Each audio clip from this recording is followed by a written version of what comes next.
хятад хэлний алсын зайн сургалт.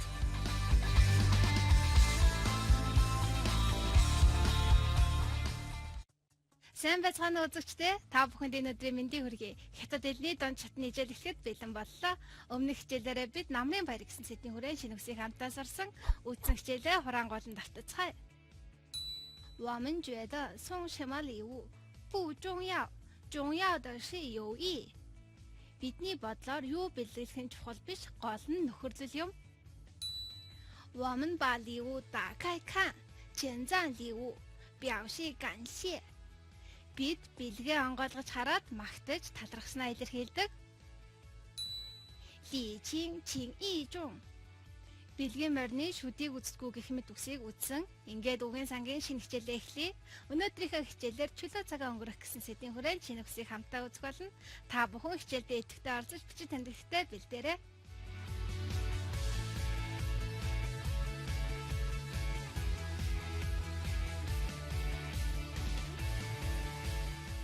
Өнөөдрийнхөө хичээлтэй холбоотой шинэ нэр үгсийг хамтдаа үзцгээе.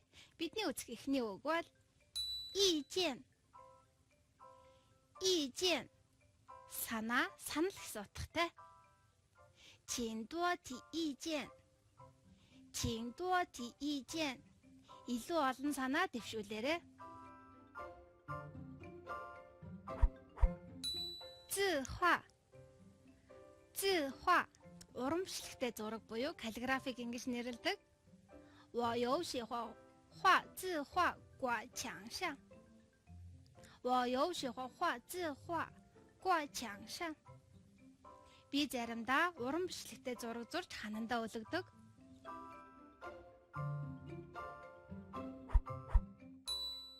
古书 古书 эртний ном. 我爱好是收集古书.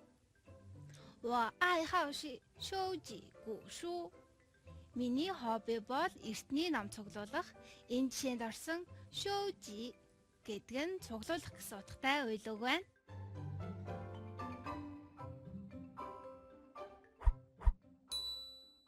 Зуопин.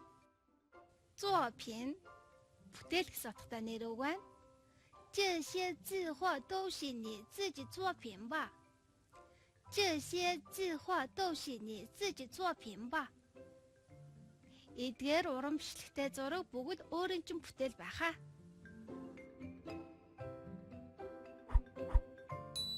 Шуфа.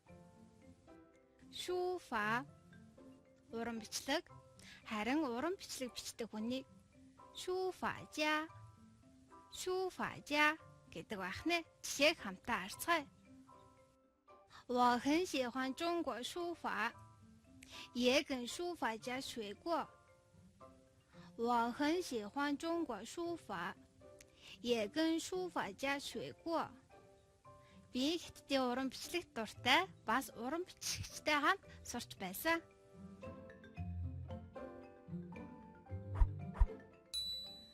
邮票.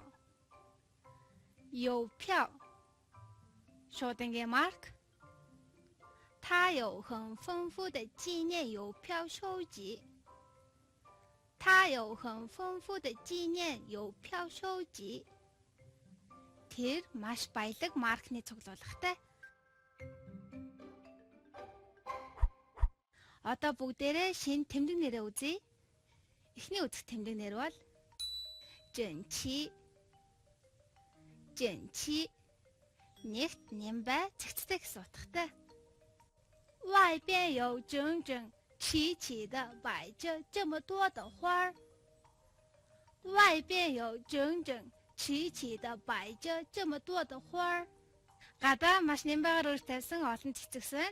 Энэ жишээнд орсон 整整齐齐的гэж тэмдэг нэрийг давтан хэлсэн нь давуу зэргийг үүсгэж маш нэмбай гэсэн утгыг илэрхийлж байна. Дахин жишээ авч үзье. 长长的 уртаас урт, 红红的 улаан гэж хэлдэг.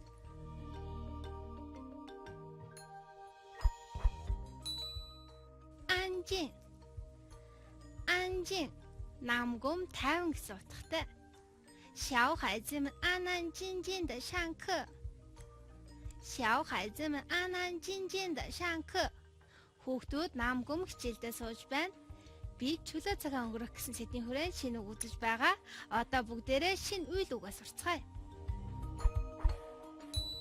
长 长 ургах, өсөх. 我们种的花长得很快. 我们种的花长得很快. Бидний тарьсан цэцэг хурдан ургаж байна. 开花 开花 цэцэг дэлгэрэх. 君子兰开花的时间比较长. 君子兰开花的时间比较长. Эрдмийн ундраа цэцэг дэлгэрэхтэй харьцангуй удаан байдаг. Энэ жишээнд орсон 比较 гэдэг нь харьцангуй гэсэн утгатай. 不如 不如 гүйцэхгүй гэсэн утгатай. 你汉语说得很流利，我还不如你。你汉语说得很流利，我还不如你. Чи хятаар үнэхээр сайн ярьдаг, би чамайг гүйцэхгүй.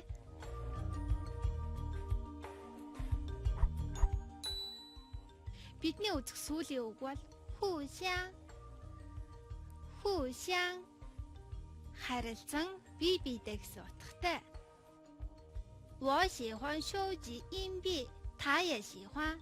我们经常互相帮助找到古代硬币。我喜欢收集硬币，他也喜欢。我们经常互相帮助找到古代硬币. Би зоос цуглуулах дуртай, тэрч бас дуртай. Бид бие биендээ эртний зоос олоход байнга тусалдаг. Үзэгчдээ одоо бүгдээрээ үтсэн шинэ үгсээ баталгаад дасгал ажиллая. Дараахан өгсөн үгсийг загвар өгүүлбэрийн дагуу ижил бүтцтэй болгож ажиллаарай. 服务员每天打扫房间吗?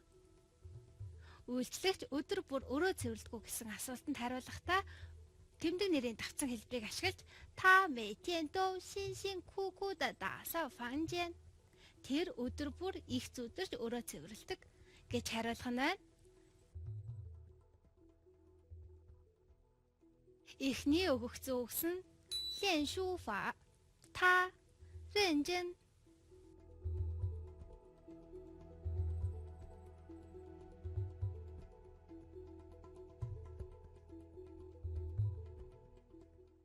Одоо бүгдээрээ ижил бүтцтэй өгүүлбэр хэрхэн болгосныг харцгаая.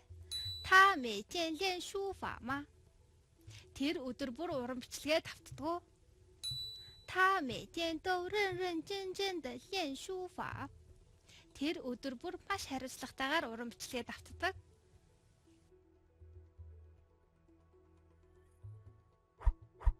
Дараагийн өгсөн үгс бол 上课, 安静, 小孩子们.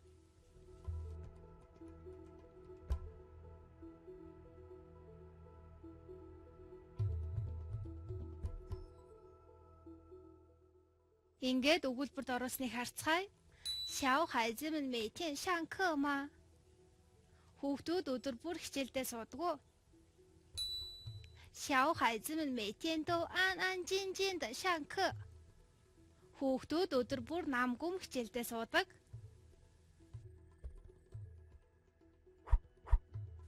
Дараагийн өгсөн үгс нь 队员们 排队 整齐.